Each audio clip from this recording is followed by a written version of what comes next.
আসসালামু আলাইকুম দর্শকবৃন্দ। রাত্রি 11:30 বাজে কিংবা 12টার দিকে।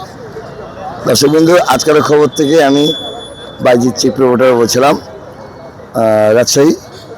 এবং এটা বলছে আপনার গোলগুপুর পেট্রোল পাম্পের সামনে আরও এখানে মার্কেট আছে দর্শকবৃন্দ।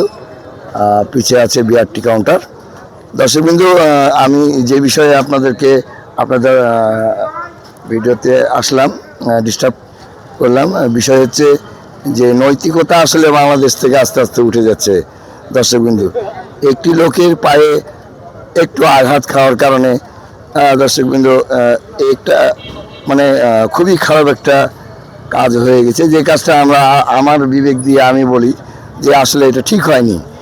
কারণ সে যত বড়ই ম্যান হোক, যত বড়ই পাওয়ার হোক, সে এই কাজটা করতে পারে না। কোন ব্যক্তি করতে পারে?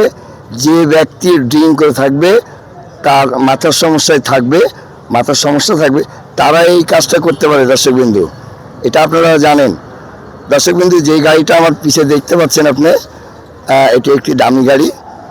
এবং এই গাড়ির এই চাকাটা শুধু দর্শকবিন্দু লক্ষ্য করবেন আপনারা, এই চাকাটা হালকা পরিমাণের ওনার পায়ে ঠেকেছিল, যার কারণে উনি রাগের বশে এই কাজটা ভেঙে দিয়েছে দর্শকবৃন্দ। সোজা কথা বলি আমি, এখানে কোনো রাজনৈতিক বিষয় নাই, অন্য কিছু বিষয় নাই।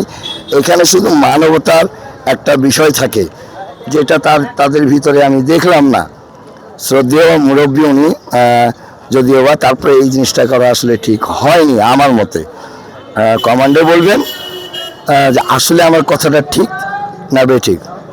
আমি বিস্তারিত এই গাড়ির যারা আছে তাদের আমি একটু সাক্ষাৎকার নেব। ধৈর্য সহকারে